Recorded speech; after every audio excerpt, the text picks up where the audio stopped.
नमस्कार जय जगन्नाथ जय श्री रामचरितमानस पाठरे आज अध्याय पढ़ा बालकांडर 139 140 और 141तम दुहा पूर्व अध्याय 138तम दुहा पाठ करते से पाठ होता कि भगवान विष्णु माया पड़ना नारद मुनि विवाह करते और विवाह न हो से जो विवाह न कर पारे से रागिकिना आसिक भगवान विष्णु अभिशाप दौरान कि जहाँ जहाँ सब कथा मो पूर्व अध्याय कही जे तमे नर रूप अवतार ग्रहण कर बानर मान तुमको सहायता करेंगे जो स्त्री मत तुम कष्ट देल मुझे जहाँ बाहर जाऊली तुम वो दूरे नेल से स्त्री विरह तुम दुखे बुल एक नारद मुनि अभिशाप देते तो आम आग को बढ़ा नारद मुनि को भ्रम तुटी जाइए आम आग को बढ़ा कौन हो आरंभ करवा श्री रामचरितमानस बालकांड।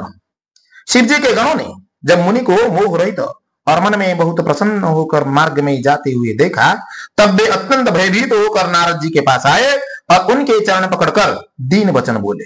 तापर नारद मुनि को जो भगवान विष्णु अभय देदेले कि तुम जाओ तापर से नारद मुनि जाउछन ब्रह्मलोक जीवा बाटरे ही शिवंकर गण जो माने जो दी जन के ब्राह्मण रूप में आसीथिले सेठी थटा प्रवेश करथिले से स्वयंवर सभा से दी जन जगह आसिकिना नारद मुनि को भेट कले। नारद मुनि भेट करिकिना डरिकिना आसिक भेट कर अभिशाप भी दिया राक्षस कुल जन्म कर सी आसिक नारद मुनि भेट कर कौन भेट कर हे मुनिराज हम ब्राह्मण नहीं है शिव जी के गण है हमने बड़ा अपराध किया जिसका फल हमने पा लिया। तापर श्री कहते कि हे मुनिराज आम दी जन जगह ब्राह्मण नुह आम शिवंकर गण ओ आम जहाँ अपराध कलु ता फल आम पाईगलु। हे कृपालु साप देकर अब साप दुख दूर करने की कृपा कीजिए। हे कृपालु आपन तो साप देले अभिशाप देले तो एबे अभिशाप केमती दूर हम से कथा हमको कहतु। दीन वरदया करने वाले नारद जी ने कहा। तब नारद मुनि कहते तुम दोनों जाकर राक्षस हो तुम्हें महान ऐश्वर्य तेज और बल की प्राप्ति होगी।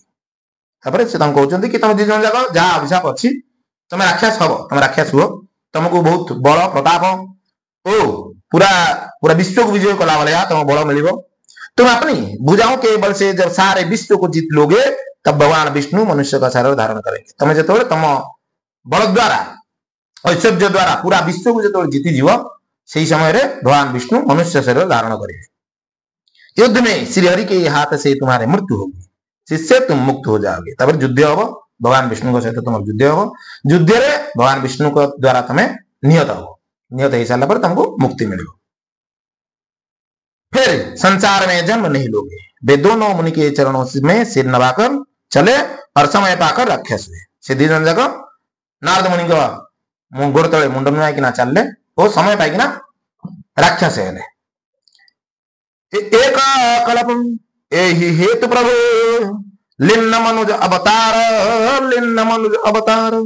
सुररंजन संजन सुखदा हरिभंजन भुवि भार सियावर रामचंद्र की जय। 139तम दोहा। देवताओं को प्रसन्न करने वाले सज्जनों को सुख देने वाले और पृथ्वी का भार हरण करने वाले भगवान ने एक कल्प में इसी कारण मनुष्य का अवतार लिया था। मनुष्य अवतार कहीं नहीं थे कारण गोटे उदाहरण कहला कि देवता को प्रसन्न करला वाला सज्जनों को सुख देला वाला पृथ्वी भार हरण करला वाला भगवान गोटे कल्प यही कारण जो मनुष्य शरीर धारण करते। इस प्रकार भगवान के अनेकों सुंदर सुखदायक और अलौकिक जन्म और कर्म है। यही पर भगवान हरिंकर अनेक प्रकार जन्म अलौकिक प्रकार जन्म कर्म सब अच्छे। प्रत्येक कल्प में जब जब भगवान अवतार लेते हैं और नाना प्रकार की सुंदर लीलाएं करते हैं। प्रत्येक कल्प केते कल्प अच्छी से प्रत्येक कल्प जिते बेले भगवान सब अवतार नियंती से समय नुआ नुआ प्रकार सब लीला करिथा।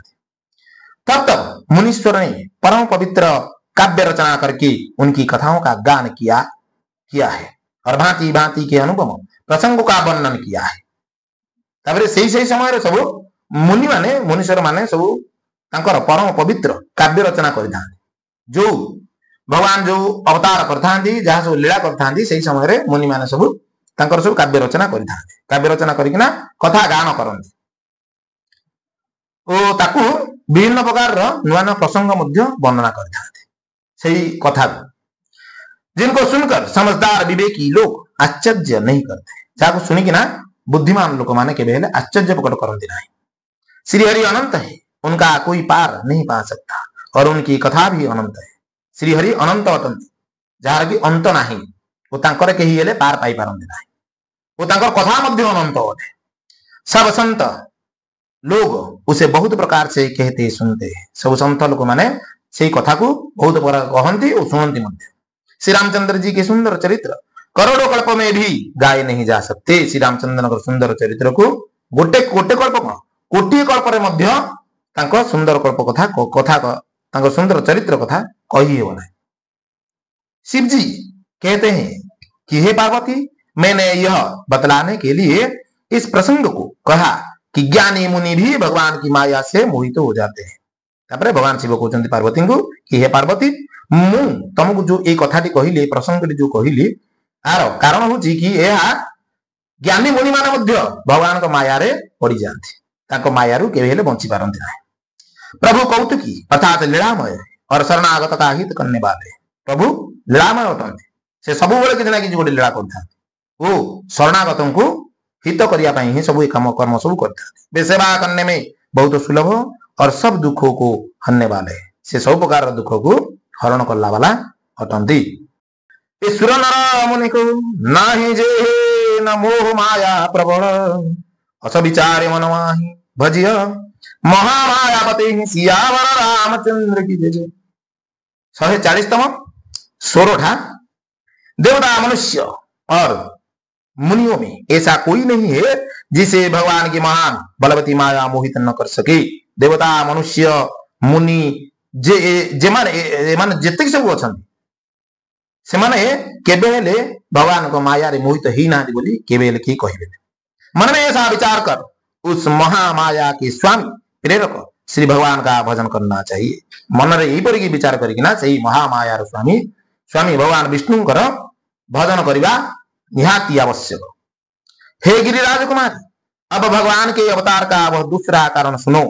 मैं उसकी विचित्र कथा विस्तार करके कहता हूं। हे गिरिराज कुमारी, पार्वती को कहते भगवान शिव कि हे गिरिराज कुमारी, वर्तमान तमें से ही भगवान अवतार कथा द्वितीय कारण सुन। अवतार द्वितीय कारण सुन, जार की विचित्र कथा को मु विस्तार रूपे तुमको सुनाऊँ।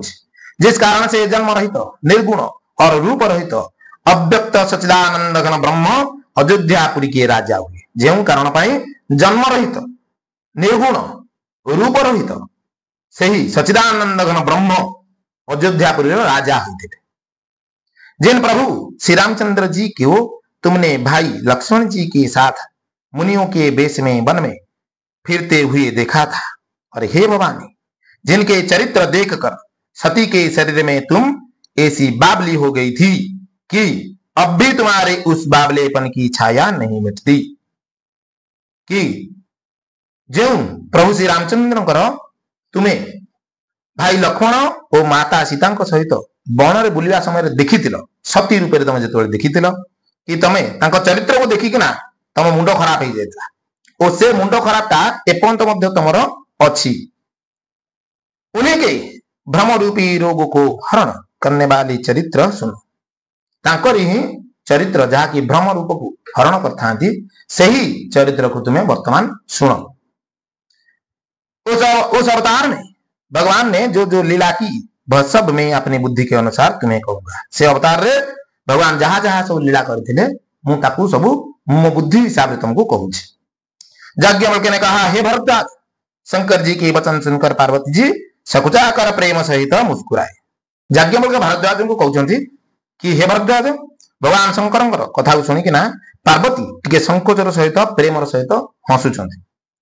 फिर वृषकेतु शिव जी जिस कारण से भगवान का वह अवतार हुआ था उसका वर्णन कर ले। तापरे भगवान शिव कौन कले ना, जो कारण भगवान शिव भगवान विष्णु अवतार ग्रहण करते से कथा कहते। सो में तुम सन कहूं सब सुनो मुनि समन लाए, सुनो मुनि समन लाए, राम कथा कलि मनोहरणी मंगल करनी सुहाई सियावर रामचंद्र की जय। हे मुनीश्वर भरद्वाज, मैं वह सब तुमसे कहता हूं, मन लगा कर सुनो। हे मुनि भरद्वाज मु तुमको मध्य से कथा सब जाक कहूँ आ तुम मन लगे कि सुनो रामचंद्र जी की कथा कलिजुग के पाप को हरने वाली कल्याण करने वाली और बड़ा सुंदर है। रामचंद्र कथा कलिजुग पाप को हरण कला वाला कल्याण देला वाला वो बड़ा सुंदर गोटे। तो आज ये रखा 141तम दुआ पाठ है। तो विषय वस्तु बहुत बड़ बढ़िया सुंदर विषय वस्तु आसंता अध्याय भगवान शिव और याज्ञवल्क्य दी जन जाक कथा कहिबे कहीं कौन केमिति रामकर जन्मग्रहण जन्म है से कथा आसंता अध्याय पढ़ा। तो आज ये रखिली विषय वस्तु किपर लगे कमेंट रे जनइबे। रही जय जगन्नाथ जय श्री राम।